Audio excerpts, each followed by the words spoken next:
Hey guys, so I'm just going to go over things I've gone over before, but more emphasizing what I really am hoping to find is evidence of this letter that Kim Marshall talks about in her blog. She has the date of 1879, June 27th, which is a few months after Emma Smith died.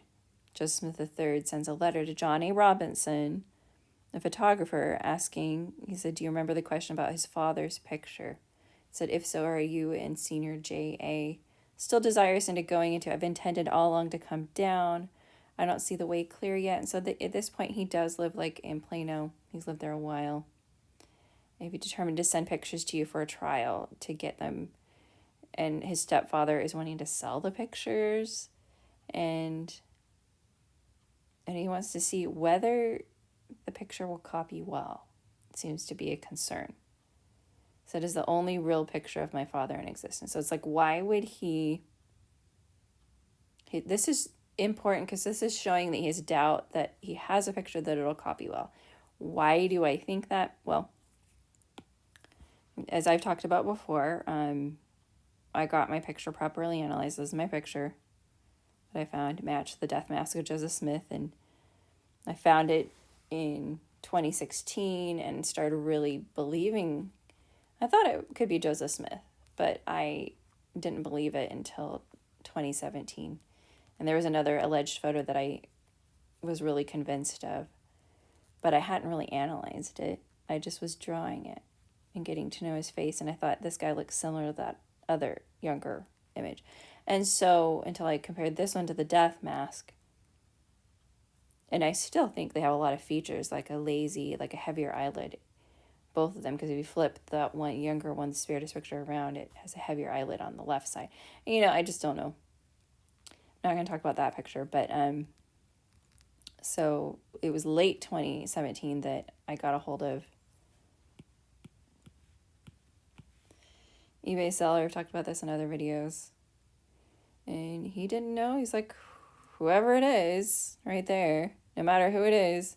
But at the top there, he says it's a Smith family album still, 2017. And then recently, he's just showing me all these pictures. That top one, he thinks Joseph Smith had sideburns. But if you look at all the artwork of Joseph Smith,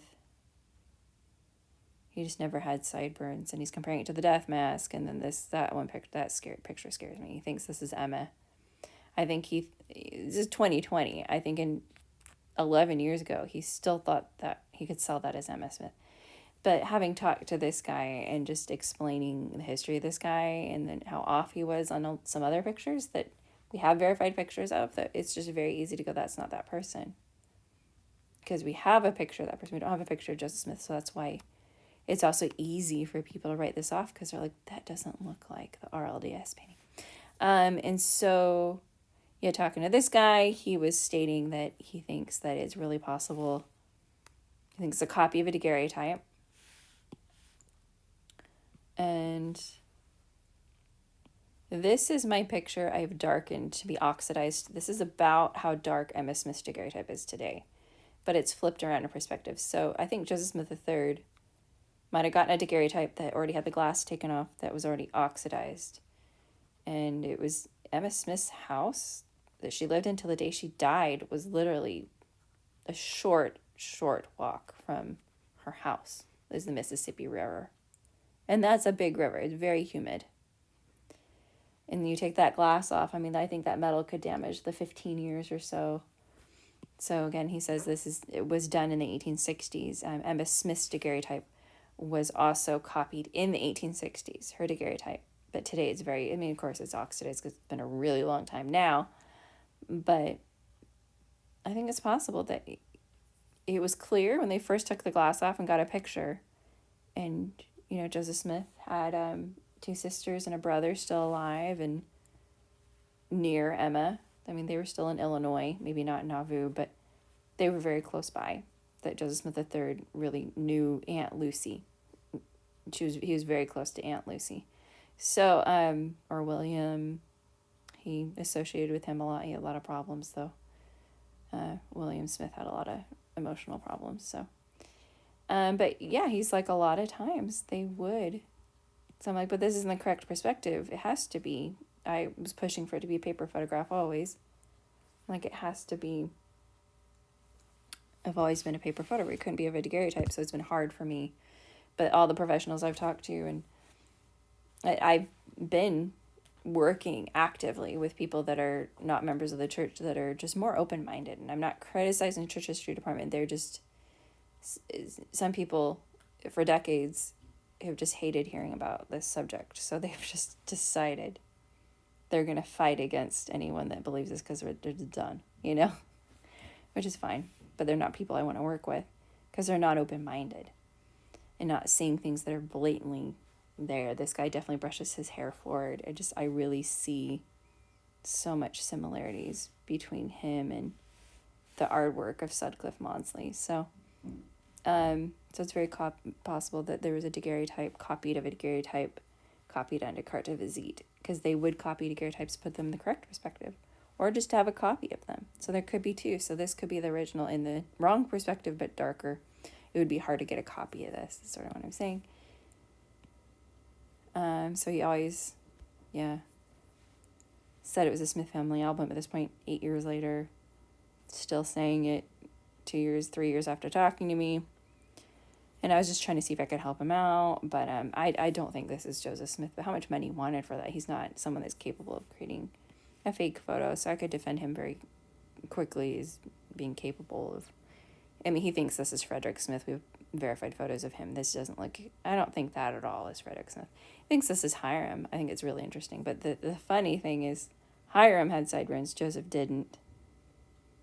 And I find this picture so interesting because his ears look taped back. I'm like, I really wonder if they taped his ears back, because they both look, the ears look weird here. And they look weird here.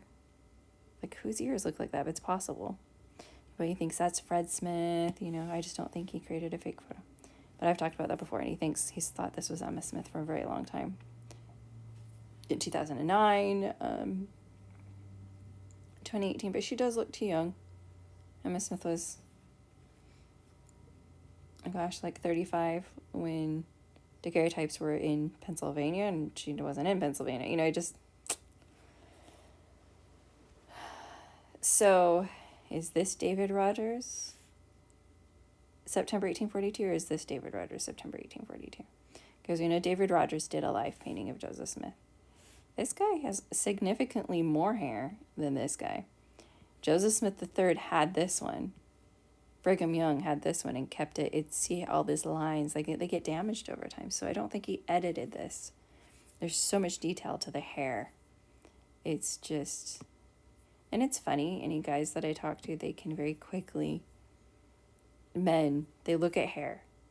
Women, we look more at the face and someone's eyes first. But for some reason, guys in hair, Joseph couldn't have been bald, or why is he bald? Why is it just men do that? So this is where the hair follicles start on this person's head. You can see there's a lot of details. You don't see hair coming out of his head right here or here. It's just, this is hair that is laying on top of his head, kind of like bangs, but then it's popped up. But this is definitely not hair coming. Would you look at Arldia's painting? This guy has hair coming out of his head right there. In this picture. No receding hairline at all. But this is more consistent to be September 1842. And really. That's not happening in any of Maudsley's pictures. He doesn't have the Elvis. They call it the Elvis hairstyle. Like, this person has a lot of hair and it's teased and it's parted, I have a lot of theories for that. But this is more consistent, I think, compared to Maudsley's work. So even this, that is definitely a comb over right there. That this is someone who is losing their hair. And I've wondered if this was flipped around in perspective, but I don't know.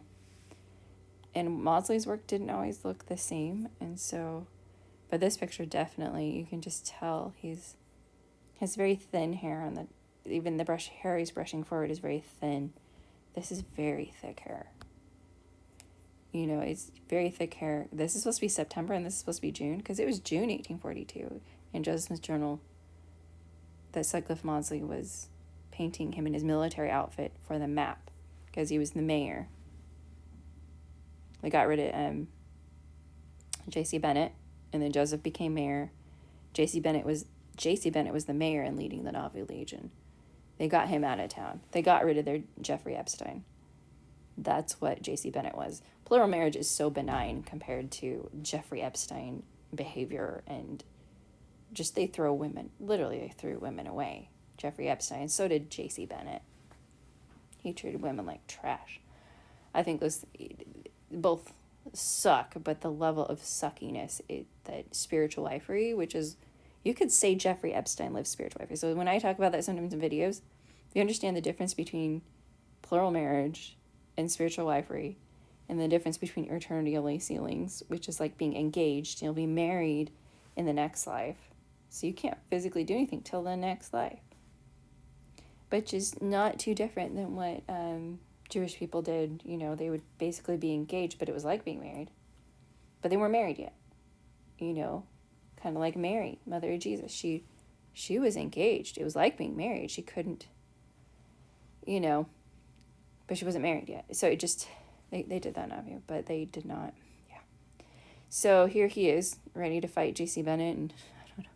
I can just see that intenseness, but it's really interesting to read through this whole thing. So I do recommend looking through this scholarly article. So here you can just see there's a painting in Iowa, and then there's a painting in Missouri. So this picture that Kim Marshall has, I mean, I love her blog. Her research is so good. But I think there were 2 paintings, and then there are photos of the paintings.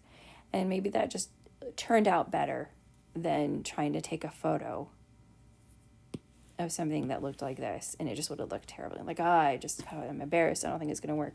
But he knew his mother's daguerreotype had already copied a decade, 15 years later, probably. It had already been done. Why would he have hesitation and doubt other than that it was damaged already? Whatever he got, someone else, maybe his Aunt Lucy got this, and he just didn't have the heart to get it from her, and he didn't really care that much that someone else got it. You know, the painting looks great. It reminds me of my dad. I don't know. Just don't know. But there's enough talk about there being pictures and paintings and things that I really believe it. But this one really intrigues me. This looks very different than this. I think the eyebrows look different and the hair looks different. I think it's very obvious this person's missing a lot of hair on the side of their head. Especially when I flip this around, you can really tell this person's really missing more hair. When this perspective on our right, he's missing more hair on the side of the head than he does on our left, his right. And that's what my roommate pointed out to me before I started, like, she pointed all this stuff out to me, and she's like, that looks like Joseph's chin, and then he has less hair on the left side of his head. It took me a while to find the Levi Hancock, but if that person hadn't argued with me in the church history department, I wouldn't have found out about Levi Hancock's account. So all the information he gave me was very, very helpful, but he thought he was disproving it, but it didn't. You know, he did the opposite, which I'm grateful for. I'm not mad at him, but I just didn't agree that he really was seeing what was really there. But if you just come to here and you go to like page 50, you can read about that controversy of why we don't know for sure if the side profile painting or if too far. Or if the forward-facing painting was by David Rogers, as far as people. So here we've got 1855. They're talking about this profile painting where I'm showing you where he has hair. His hairline doesn't come out of his head until his earlobes. Like, that's a very receded hairline I see in the painting. And I think it was like having bangs. I think Joseph Smith just got tired of filling in the summertime. Just kind of like cut the bangs, whereas girls, we sort of pin our bangs back, or we just grow them out in the summer because it's just weird to have bangs in the summertime for me personally. But yeah, and then as you go through this, the whole controversy. So what I'm saying is we don't know if this was a life painting, if Joseph was physically there for this painting. Does that make sense? But David Rogers did paint him for 4 days. So it's possible this was it, or this was it. But there's a lot of evidence for this as being really authentic, as being a real painting. But Joseph Smith III talks about sustaining the characteristic likenesses of his father by looking at a daguerreotype of his father done by Lucien Foster. Doesn't mean it's based on that. And it's confusing because he took daguerreotypes that there is evidence where people in the 1800s said, I have a daguerreotype of the painting, of this painting, most likely. But there were 2 paintings. There's one in Iowa and one in Missouri. So Kim Marshall has one that looks different, has different details. Maybe the sons had some of his clothing. Maybe let's add this, or just different things, you know.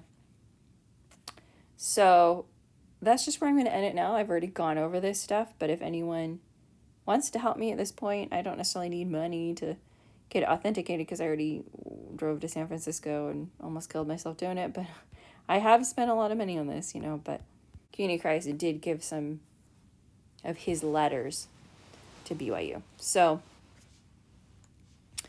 yeah, I would love to find a good source for that. So that doubt that he thinks it could copy well, I think it's just a good explanation of what happened.